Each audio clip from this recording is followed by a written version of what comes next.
عبداللہ بن عمر بن عاص خانہ کعبہ کی دیوار کے ساتھ ٹیگ لگائے بیٹھے ہیں اور اطاعت امیر کے اوپر حدیث سنا رہے ہیں کہ اپنے امیر کی، اپنے حکمران کی اطاعت کرنی ہے۔ اتنے میں ایک تابعی آتا ہے عبد الرحمن بن عبد رب کعبہ۔ جب وہ حدیث سنتا ہے تو وہ کہتا ہے کہ کیا یہ حدیث آپ نے رسول اللہ سے خود سنی ہے کہ ہر حال میں اپنے امیر کی اطاعت کرنی ہے؟ تو انہوں نے کہا ہاں، میرے کانوں نے سنی، میری آنکھوں نے رسول اللہ کو دیکھا، میرے دل نے حضور کی بات یاد کی کہ اطاعت امیر کرنی ہے۔ تو انہوں نے کہا اگر یہی بات ہے تو آپ کے چچا کا لڑکا معاویہ ابن ابی سفیان رضی اللہ تعالی عنہما، ہم تو احترام سے ہی نام لیں گے، وہ تو ہمیں حکم دیتے ہیں کہ ہم لوگوں کو ناحق قتل کریں اور لوگوں کا مال حرام طریقے سے ہڑپ کریں۔ سرکار یہ کوئی تاریخی روایت نہیں ہے، یہ صحیح مسلم 4776 نمبر حدیث ہے۔ اب یہ اتنی سخت بات تھی اور اب عبداللہ ابن عمر بن عاص تھوڑی دیر کے لیے خاموش ہو گئے کہ اب میں اس کو کیا جواب دوں، یہ بیچارہ انجینئر کی ویڈیو سے متاثر ہے،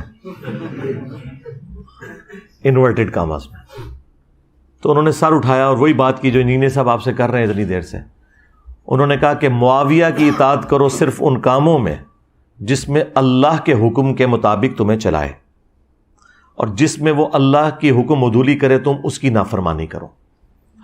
اچھا، اس میں ایک بڑی مزے کی بات ہے، اس تابعی نے اس صحابی سے بحث کرتے ہوئے نا قرآن کی آیت کوٹ کی، سورہ النساء آیت نمبر 29، کہ آپ کے چچا زاد معاویہ جو ہمارے حکمران ہیں وہ تو ہمیں حرام خوری اور قتل ناحق کا حکم دے رہے ہیں، جبکہ اللہ ہمیں قرآن میں کہہ رہا ہے کہ ایک دوسرے کا مال حرام طریقے سے مت ہڑپ کرو اور ایک دوسرے کو مت قتل کرو۔ اب ہم اللہ کی بات مانیں یا اپنے حکمران کی؟ یعنی اس سے یہ ثابت ہوا کہ ایک غیر صحابی بھی صحابی سے اختلاف کر سکتا ہے قرآن و سنت کی روشنی میں، تو سرکار پھر باقی تو شاہی کوئی نہیں۔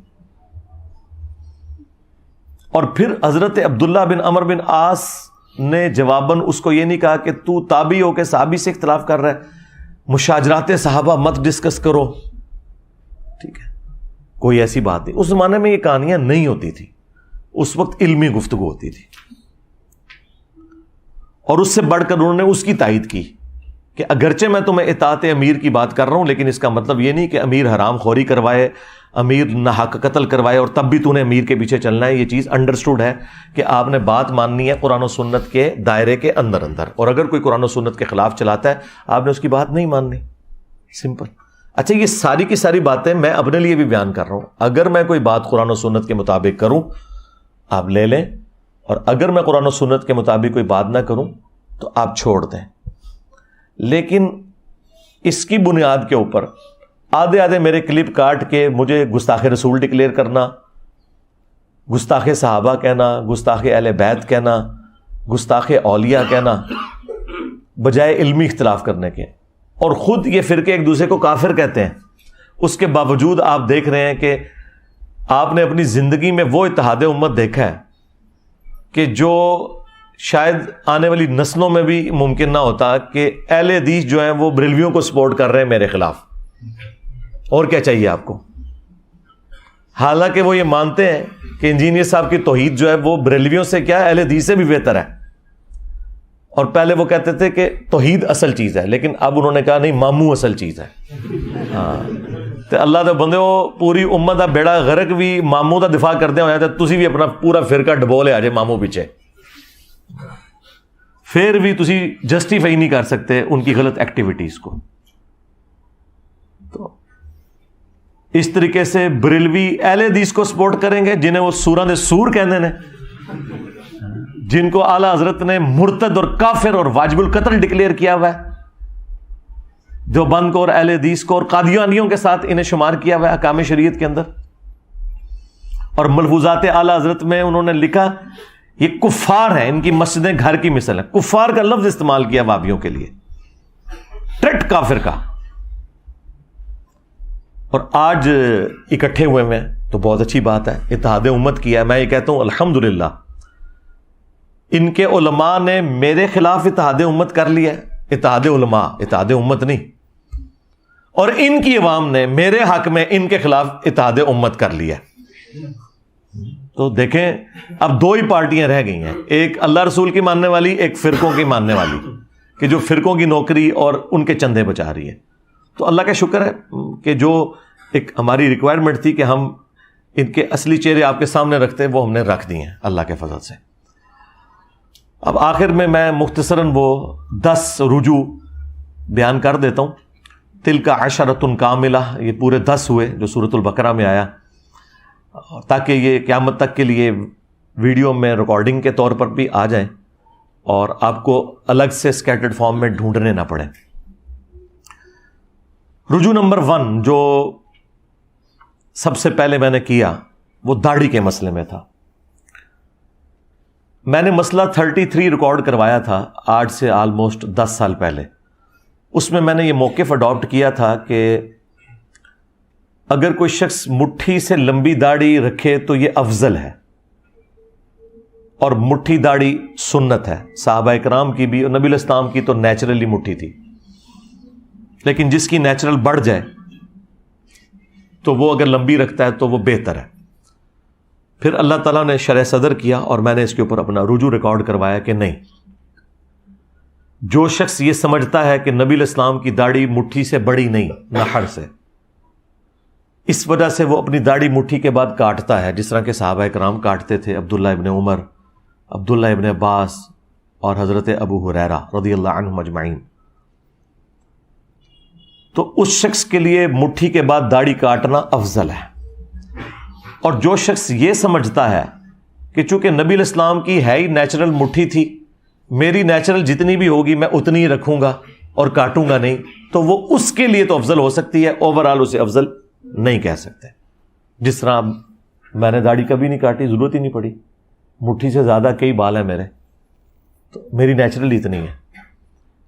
تو یہ میرا پہلا رجوع تھا جو میں نے داڑھی کے مسئلے میں اعلانیہ کیا، الحمدللہ۔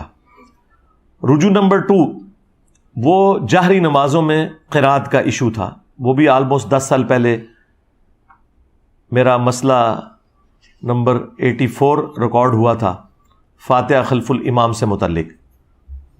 اس وقت بھی میں نے راستہ چھوڑا تھا، میں نے کہا تھا کہ جو لوگ یہ سمجھتے ہیں نا کہ جب امام بلند آواز سے قرات کر رہا ہے اور پیچھے مقتدی کا سن لینا کافی ہے، ہم ان کی نماز کو بھی غلط نہیں کہتے، لیکن ہم امام کے پیچھے جہری نمازوں میں بھی قرات کریں گے، خواہ وہ وقفے نہ دیتا ہو تب بھی۔ اس سے پھر میں نے رجوع کیا کہ نہیں، جب وہ وقفے دے گا، جس طرح میں تو دیتا ہوں الحمدللہ، میں تو تینوں جہری نمازوں میں پچھلے آلموسٹ 7-8 سال سے امامت کروا رہا ہوں، میرے پیچھے سارے پڑھتے ہیں، ہم تو قیام اللیل میں بھی وقفہ دیتے ہیں سورہ فاتحہ کا۔ لیکن اگر کوئی جہری نمازوں میں وقفہ امام نہیں دے رہا تو آپ کا سن لینا کافی ہے۔ تو یہ میں نے اس پہ رجوع ریکارڈ کروایا، اور اس پہ میری کئی ایک ویڈیوز گواہ ہیں، مجھے آج بتانے کی ضرورت نہیں ہے۔ رجوع نمبر 3 میں نے کیا تھا رکوع میں رکعت ملنے کے حوالے سے، کہ رکوع میں جو رکعت ملنے کا ایشو ہے، اس میں تفرد ہے صرف امام بخاری رحمۃ اللہ علیہ کا اور چند اہل حدیث کا، ادروائز اہل سنت کے چاروں ائمہ، امام ابو حنیفہ، امام شافعی، احمد بن حنبل، امام مالک اور اہل تشیع بھی، یہ سب کے سب قائل ہیں کہ رکوع میں رکعت مل جاتی ہے، اور اس کیس میں وہ قیام کے اندر جو قرات ہے وہ ایکسیپشن ہے، اللہ تعالیٰ نے معافی دی ہوئی ہے، لیکن اس کی روٹین نہ بنائی جائے۔ اس کے حوالے سے میں نے دلائل ذکر کیے ہیں، وہ آپ میری ویڈیو دیکھ لیں، نیو امام کے پیچھے فاتحہ کا مسئلہ، اس میں نے قرات کا ایشو بھی ڈسکس کیا اور رکوع میں رکعت ملنے کا، اور یہ صحابہ کرام کے فتووں کی بنیاد پہ ہے۔ عبداللہ ابن مسعود رضی اللہ تعالیٰ عنہ کے ساتھ ایک بندہ نماز پڑھ رہا تھا، تو وہ رکوع میں ملا اور اس نے سلام پھیرنے کے بعد اپنی ایک رکعت مکمل کی، تو ابن مسعود نے اسے پکڑ کے بٹھا دیا کہ بھئی تیری نماز مکمل ہو چکی ہے، رکوع میں رکعت مل جاتی ہے۔ یہ سنن کبریٰ البیہقی میں، المصنف ابن ابی شیبہ میں موجود ہے۔ یعنی یہ کوئی ذاتی فتوے نہیں ہے کسی بڑے عالم کے یا محدث کے یا فقیہ کے، یہ صحابہ کرام کا فتویٰ ہے۔ تو میں نے اس پہ رجوع کیا کہ رکوع میں رکعت مل جاتی ہے۔ مجھے تو اللہ کا شکر ہے اس تکلیف سے گزرنا ہی نہیں پڑتا، میں تو 5 نمازوں میں امامت کرتا ہوں، اور اس سے پہلے بھی میری کوشش ہوتی ہے کہ میں جماعت قائم ہونے سے پہلے ہی مسجد میں ہوں، لہٰذا مجھے اس تکلیف سے گزرنا نہیں پڑتا۔ رجوع نمبر 4 میں نے کیا تھا وہ باپا جانی کے حوالے سے، میرے ایک دوست نے مجھے کہا جی میرے پاس ایک ویڈیو آئی ہے جس میں انہوں نے کہا کہ اگر آپ کی چپل الٹی ہو جائے, یعنی اس کا تلوا آسمان کی طرف ہو جائے, تو آپ نے وہ چپل سیدھی نہیں کرنی. تو میں بھی جناب پھر بغیر ٹکٹ کے ان کے اوپر چڑھ دوڑا, ویڈیو ریکارڈ کروا دی. وہ جب ویڈیو 4-4.5 لاکھ پہ پہنچ گئی, اور مجھے کچھ لوگوں نے بتایا کہ جناب انہوں نے تو ویڈیو میں بالکل الٹ بات کی ہوئی ہے, جو آپ کہہ رہے ہیں وہی بات انہوں نے کی ہوئی ہے. تو پھر میں نے تو اس دوست کے ساتھ جو تو کی وہ کی. اس کے بعد پھر میں نے نہ اس سے پہلے کوئی واقعہ ایسا رپورٹ ہوا ہے نہ اس کے بعد, جب تک میں خود دیکھ نہ لوں, پوری تسلی نہ کر لوں, میں کوئی رائے قائم نہیں کرتا. اسی لیے میں اپنا ٹویٹر اکاؤنٹ نہیں بناتا کہ بعد میں ٹویٹس جو ہیں وہ جس ملک میں ISPR کے DG کو اپنے ٹویٹس ڈیلیٹ کرنی پڑ جائیں تو باقی تو شاہی کوئی نہیں. تو مجھے کیا تکلیف ہے کہ میں ٹویٹر اکاؤنٹ بنا کے تو رجوع ریکارڈ کراتا رہوں, پہلے تھوڑے کٹے میں کھولے انہیں, ایک اور کھول لوا. اس لیے میں بڑی تسلی کے ساتھ معاملات کو دیکھ کے کوئی رائے قائم کرتا ہوں. بہرحال ان واقعات سے آپ لرن کرتے ہیں. جیسا صحابہ کرام اگر غزوہ احد میں نبی علیہ السلام کی نافرمانی کر کے 70 صحابہ شہید نہ ہوتے, حضور کے داں شہید نہ ہوتے, تو صحابہ کرام کی ٹریننگ کیسے ہونی تھی؟ کل کو رومنز اور پرشینز کے خلاف اس طرح کی حکم عدولی افورڈ ہو سکتی تھی؟ کیا صحابہ سپر پاورز کا مقابلہ کر سکتے تھے اتنے لوز ڈسپلن کے ساتھ؟ اگر وہ غزوہ احد والی غلطی کے بعد اللہ تعالیٰ نے 60 آیات میں انہیں ڈانٹ پلا کے ان کی اصلاح نہ کی ہوتی. تو ان واقعات سے آپ لرن کرتے ہیں. یہ اللہ کی ہمیشہ سنت رہی ہے. پھر میں نے اس کے اوپر وہ ویڈیو بھی ڈیلیٹ کروائی, اس پہ رجوع بھی ریکارڈ کروایا اور معذرت کی میں نے. 5واں جو میرا رجوع تھا وہ 12 ربیع الاول کے روزے سے متعلق. آلموسٹ آج سے میں نے 11 سال پہلے ویڈیو میں کہا تھا کہ 12 ربیع الاول کا آپ روزہ اگر رکھ لیں تو یہ جائز ہے. لیکن پھر بعد میں میری توجہ اس حوالے سے دلوائی گئی کہ سوموار کا روزہ تو ثابت ہے صحیح مسلم میں, نبی علیہ السلام کی پیدائش کی خوشی میں اور قرآن کے نزول کی خوشی میں, لیکن 12 ربیع الاول کا روزہ کہیں پہ رپورٹ نہیں ہوا. تو میں نے اس پہ پھر اپنا رجوع ریکارڈ کروایا تھا کہ 12 ربیع الاول کا روزہ آپ نہیں رکھیں گے, آپ نے میلاد کی خوشی منانی ہے. تو صحیح مسلم میں جو آیا فیہ ولدت وفیہ انزل علیہ, اسی دن میں پیدا ہوا اور اسی دن مجھ پہ پہلی وحی نازل ہوئی, آپ پیر کا ہی روزہ رکھیں گے, 12 ربیع الاول کا روزہ نہ رکھیں. رجوع نمبر 6, آلموسٹ 8-9 مہینے پہلے میرے سامنے ایک پرچی آئی, وہ پڑھتے پڑھتے میں اختلاط کا شکار ہو گیا. یہ محدثین کے ہاں ایک ٹرم بولی جاتی ہے کہ دو چیزیں مکس ہو جانا. اگرچہ پڑھا آپ نے کچھ اور ہوتا ہے لیکن آپ کا دماغ کہیں اور گیا ہوتا ہے اس وقت, اس سے ملتی جلتی کسی بات کے ساتھ وہ مکس ہو جاتا ہے. اس کی بہت ساری مثالیں, امام بخاری امام مسلم کو بھی اختلاط لگا ہے کئی معاملات میں, اور وہ آج تک کتابوں میں ہے. راویوں کے ناموں میں ان کو اختلاط لگ گیا, بعد کے لوگوں نے بتایا نہیں یہ امام بخاری نے راوی کا نام غلط لکھ دیا, وہ الگ سے ایک ٹاپک ہے. وہ اختلاط اس طرح ہوا کہ مجھے ایک پرچی کسی نے بھیجی کہ جی وہ زیادہ ہنسنے سے دل مردہ ہو جاتا ہے. تو میں نے اس وقت کہہ دیا کہ یہ تو پاپا جانی نے کہا ہے. اچھا, میرے دماغ میں یہ تھا جو ہمیں بچپن سے پڑھایا جاتا تھا, چونکہ میں بھی دعوت اسلامی میں رہا, کہ جی زیادہ ہنسنے سے قبر میں اندھیرا ہوتا ہے, اور مسجد میں دنیاوی باتیں کرنے سے قبر میں اندھیرا ہوتا ہے. یہ ساری وہ جھوٹی روایتیں ہیں جو گھڑی گئی ہیں. لیکن یہ جو الفاظ ہے نا کہ زیادہ ہنسنے سے دل مردہ ہوتا ہے, اس پہ بھی جتنی روایتیں ہیں وہ کمزور درجے کی ہیں. ایک روایت جامعہ ترمذی سنن ابن ماجہ میں حسن درجے تک پہنچتی ہے, لیکن بہرحال وہ روایت تو موجود ہے. تو وہ بعد میں مجھے کسی نے پرچی لکھ کے بھیجی کہ جی اس طرح روایت موجود ہے. میں نے جب چیک کی تو میں نے پھر 2-3 مختلف ویڈیوز کے اندر اس کے حوالے سے رجوع ریکارڈ کروایا کہ یہ مجھ سے مس ہینڈلنگ ہوئی, اور وہ اختلاط ہو جاتا ہے کسی بندے کو. رجوع نمبر 7, آج سے آلموسٹ 6 سال پہلے میں نے ایک جو ہماری مجلس چلا کرتی تھی نا, ان مجالس میں نے ایک ویڈیو میں ایک حدیث بیان کی صحیح بخاری کی, سورۃ النساء کی آیت کے کانٹیکسٹ میں, شان نزول کے طور پر. اور اب وہ حدیث کے قرائن بتا رہے تھے کہ میں نے رزلٹ تو بالکل ٹھیک نکال لیا,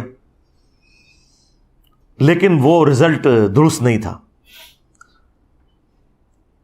نبی علیہ السلام کے جو پھوپھی زاد تھے حضرت زبیر رضی اللہ تعالیٰ عنہ, ان کا ایک شخص کے ساتھ جھگڑا ہوا.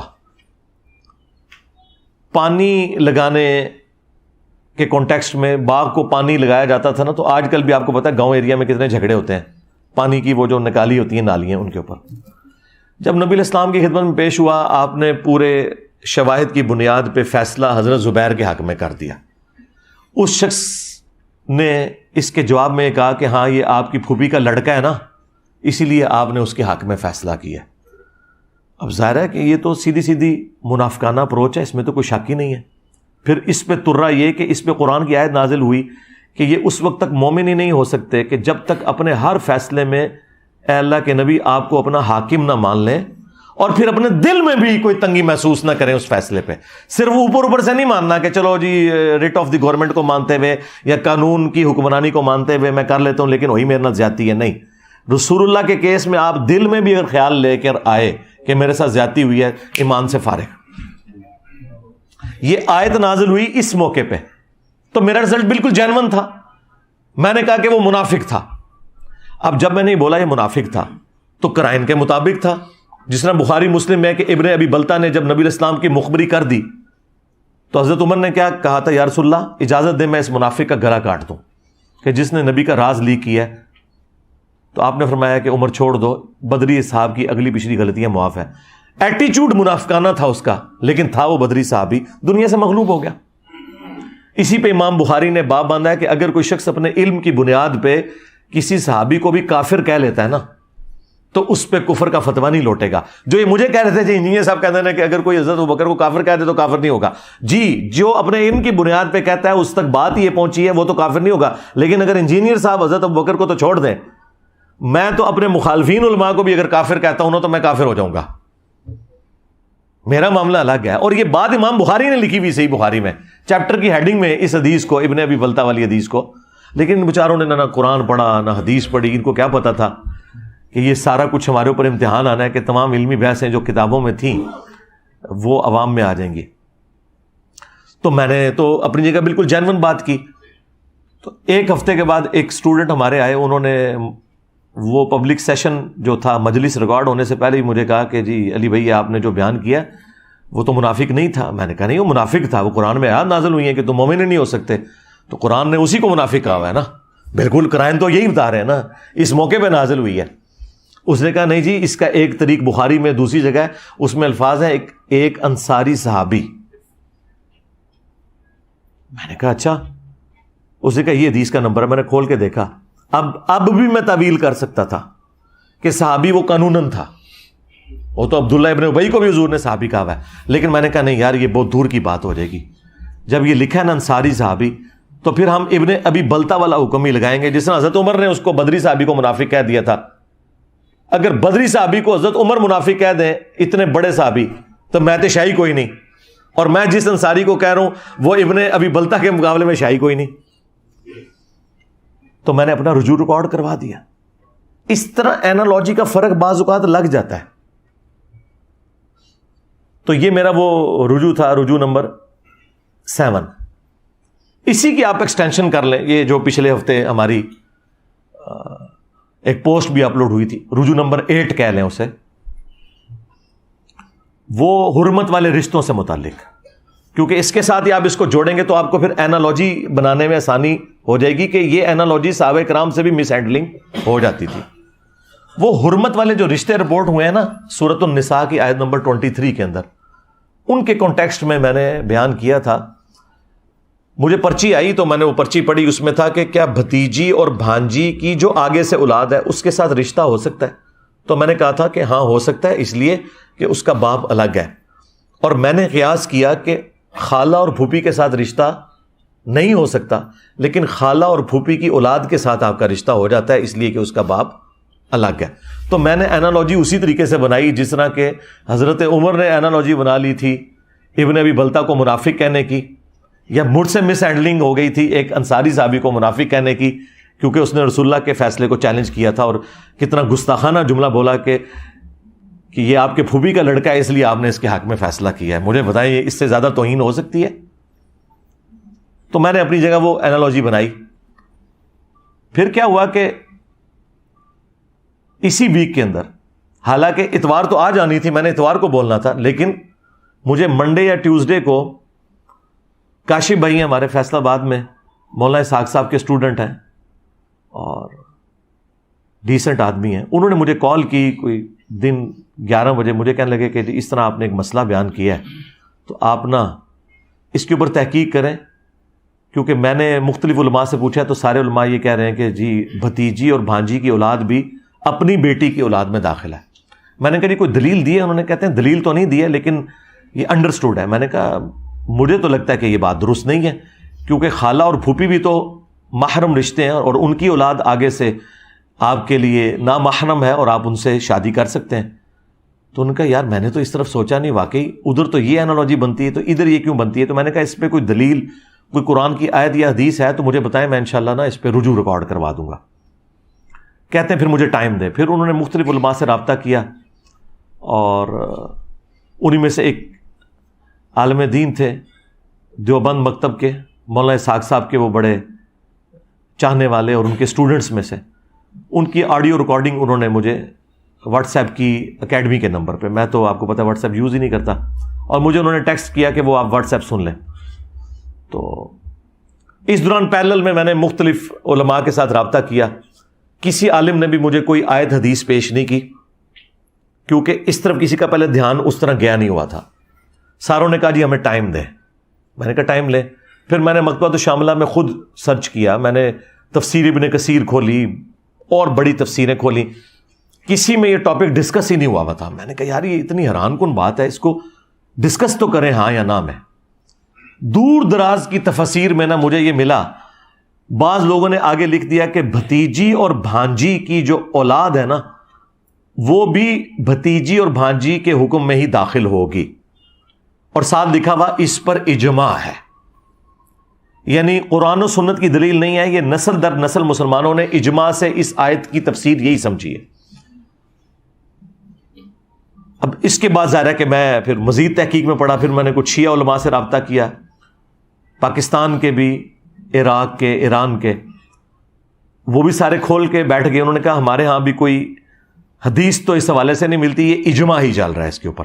پھر مجھے کنفرم ہو گیا کہ اگر سنی اور شیعہ دونوں کے ہاں اجماع چل رہا ہے تو آپ کو پتہ ہے کہ اہل سنت کا تو منہج یہ ہے کہ قرآن، سنت، اجماع اور پھر اجتہاد اور قیاس.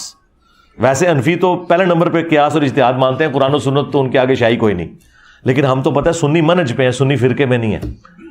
تو پھر میں نے پوری تسلی کرنے کے بعد آپ نے دیکھا اس پوسٹ پہ لکھا، اور میں نے پوری اس کی دلیل لکھی کہ جس طرح خالہ اور پھوپھی اگرچہ محرم رشتے ہیں لیکن ان کی اولاد آپ کے لیے حلال ہے، یہ انالوجی آپ کی بھتیجی اور بھانجی پہ نہیں لگے گی.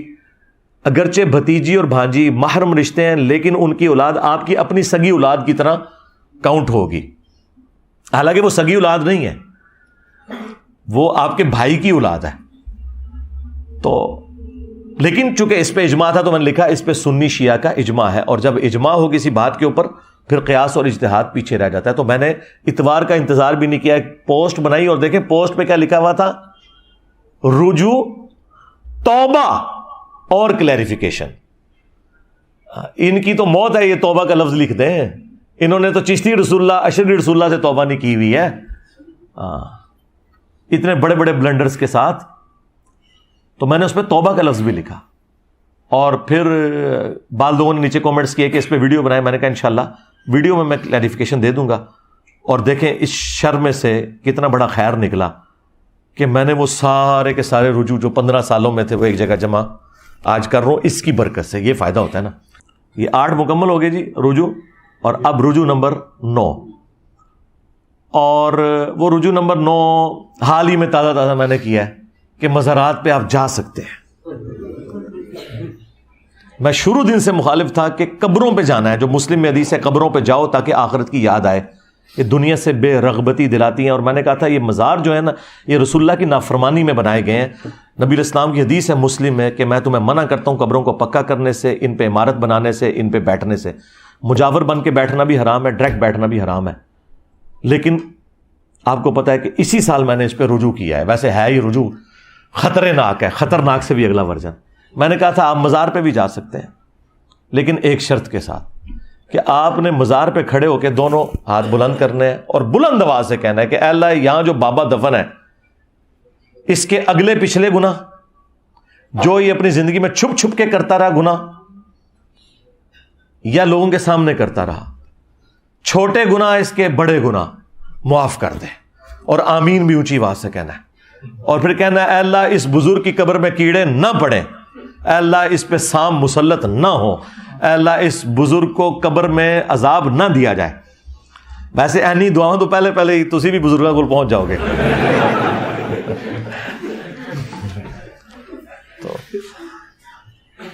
تو ظاہر ہے یہ تو پھر نہ جانے والی بات ہوئی نا. تو اس شرط کے ساتھ میں نے کہا تھا, کیونکہ آپ وہاں اعلان حق بلند کرنے کے لیے جا رہے ہوں گے تو آپ جائیں. ویسے قبرستان روزانہ جائیں, لیکن مزارات تو اڈے بنے ہوئے ہیں شرک کے, اڈے بنے ہوئے ہیں رسول اللہ کی نافرمانی کے عز وجل و صلی اللہ علیہ وآلہ وسلم. تو وہاں جانے کی کوئی گنجائش نہیں. اگر جانا ہے تو تبلیغ کے لیے آپ جا سکتے ہیں, جس طرح نبی علیہ السلام بھی مشرکین عرب کے خیموں میں توحید کی دعوت دیتے تھے حج کے موقع کے اوپر, تو وہ آپ جا سکتے ہیں. تو یہ میرا رجوع نمبر 9 تھا. اور رجوع نمبر 10 جو میں نے بڑی مشکل سے کیا, جو میرے لیے بڑی تکلیف دہ چیز تھی, لیکن بہرحال ظاہر ہے کہ جب بہت زیادہ اختلاف کھڑا ہوتا ہے تو پھر آپ کو اس کے اوپر رجوع کرنا پڑتا ہے. وہ آلموسٹ 8 سے 4 سال پہلے میں نے, یا 3 سال پہلے کیا, اور وہ تھا حضرت معاویہ رضی اللہ تعالیٰ عنہ کی غلطی کو اجتہادی غلطی کہنا. اس سے میں نے رجوع کیا کہ ان کی غلطی اجتہادی نہیں تھی, بلکہ وہ جان بوجھ کر تھی, اور احادیث اور آیات اسی پر گواہ ہے کہ ان کی غلطی کو کسی صورت اجتہادی نہیں کہا جا سکتا. زیادہ سے زیادہ ان کی غلطی اجتہادی قتل عمار سے پہلے کنسیڈر ہو سکتی ہے. قتل عمار کے بعد جب ان کے اپنے ساتھیوں میں سے بھی کئی لوگوں نے توبہ کر لی اور انہیں آ کے سمجھایا, اس کے باوجود وہ اپنی غلطی پر اڑے رہے, اب اسے اجتہادی نہیں کہا جا سکتا. اور اس پہ میرا تفرد نہیں ہے. جو آج ٹھیکیدار بنے ہوئے نا سنیت کے, ان کے بڑے بابوں نے یہ لکھا ہوا ہے, اور یہ کتنے منافق ہیں عملاً کہ ان بابوں کا نام بغیر وضو کے نہیں لیتے اور میرا نام بغیر لانتوں کے نہیں لیتے. تو جڑیں بڑھو نہ انہیں بابے نو پڑھو اور کہو کہ او رافضی سن. وہ اگر رافضی ہیں تو ان کی اپنی سنیت فارغ ہو جائے گی. تو آلموسٹ 3-4 سال پہلے آپ کو پتا ہے کہ ایک شیعہ کے جلوس کے اندر حضرت معاویہ رضی اللہ تعالیٰ عنہ پہ لعنت کی, جس کو میں نے کنڈیم کیا, اور اس کانٹیکسٹ میں میں نے ایک تفصیلی ویڈیو بھی ریکارڈ کروائی تھی کہ صحابہ کرام کو گالی دینا حرام ہے. اس میں میں نے سب و شتم والی ساری روایتیں ڈسکس کی, اور ایک اور ویڈیو اسی دوران میں نے ریکارڈ کرائی جس میں میں نے اجتہادی غلطی والے معاملے میں رجوع کیا, اور اس کا عنوان تھا حضرت معاویہ رضی اللہ تعالیٰ عنہ 15 اہل سنت کے اماموں کے اقوال کی روشنی میں.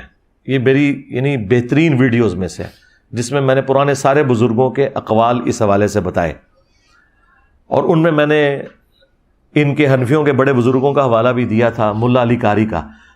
ملا علی قاری 1014 ہجری میں فوت ہوئے. ان سے بڑا کوئی حنفیوں کا امام نہیں ہے. یہ چند بڑے اماموں میں سے ہیں امام حنیفہ کے بعد اس امت میں جن کے اوپر پوری حنفیت کھڑی ہوئی ہے. اور یہ کوئی لوکل امام نہیں ہے. ملا سے مراد آپ ملا عمر کی کوئی رشتہ داری نہ سمجھیے گا.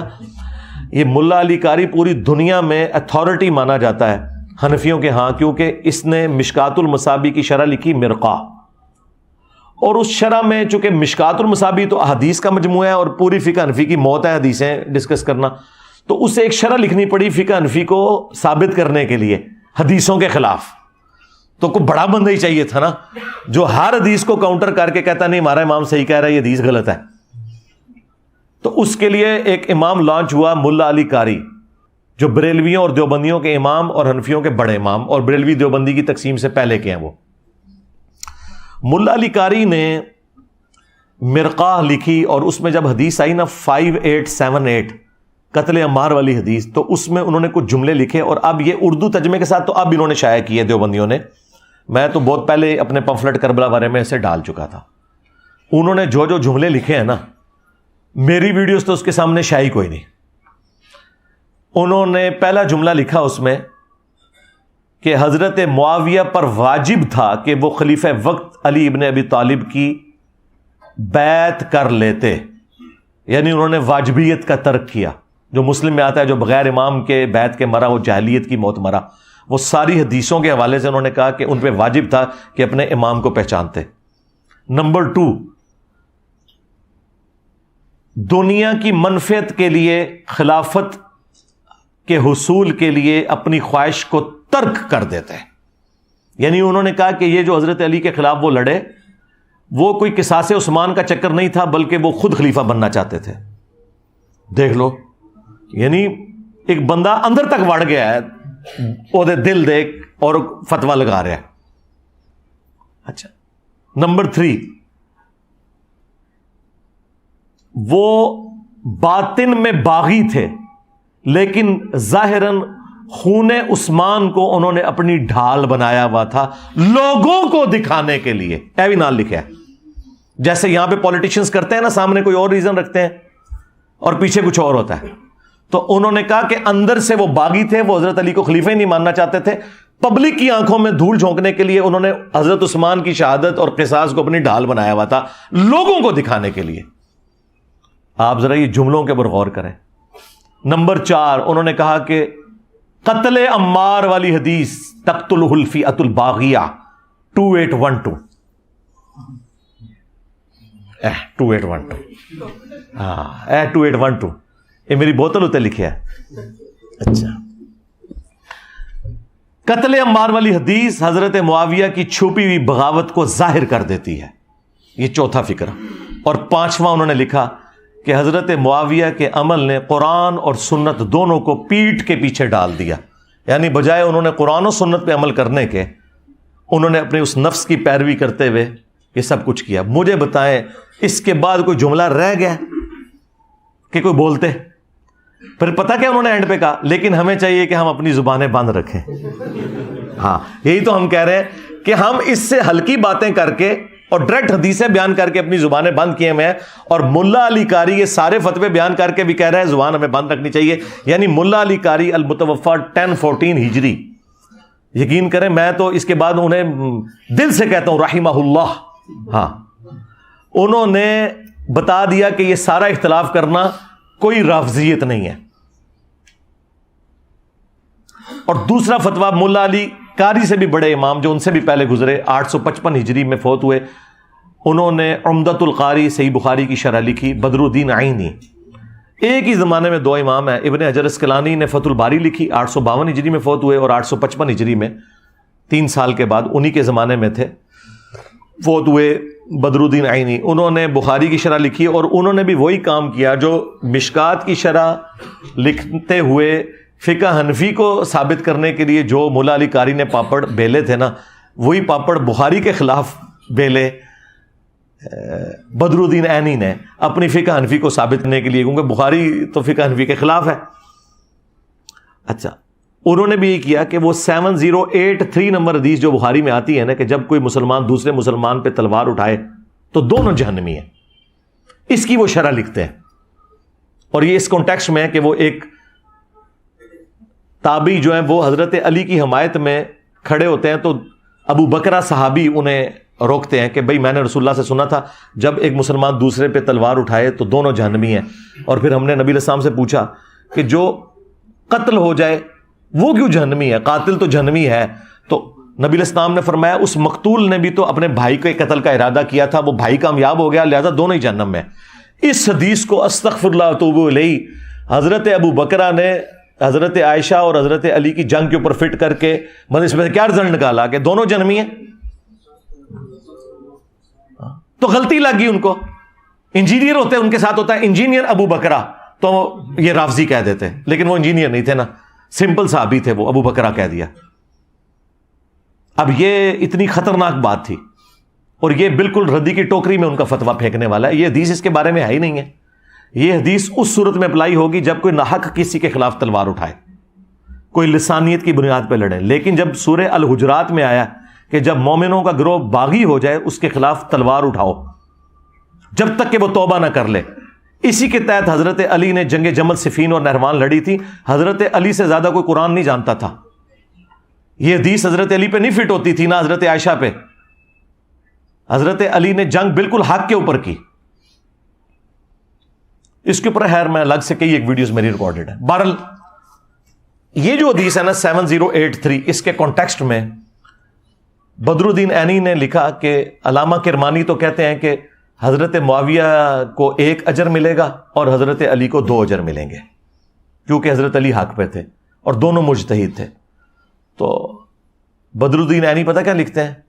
وہ کہتے ہیں میں کہتا ہوں کہ حضرت معاویہ کو ایک اجر کیسے ملے گا جبکہ ان تک قتل عمار والی حدیث پہنچ چکی تھی.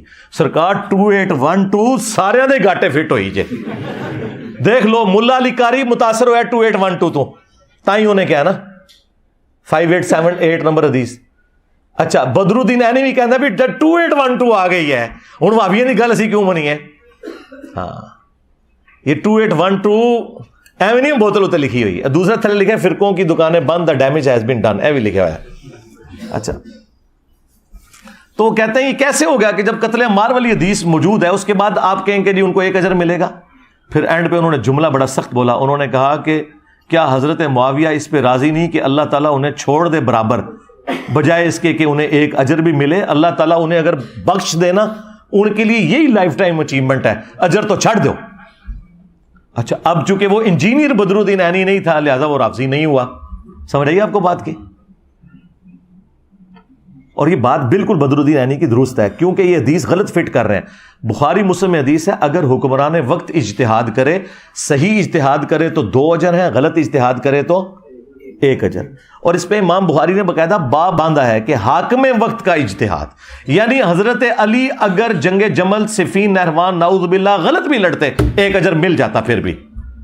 اور الحمدللہ انہوں نے بخاری مسلم کی روشنی میں صحیح لڑی ہے تو 2 اجر ہیں. مخالف کے اجر کی تو کبھی بات ہی نہیں ہوئی ہے.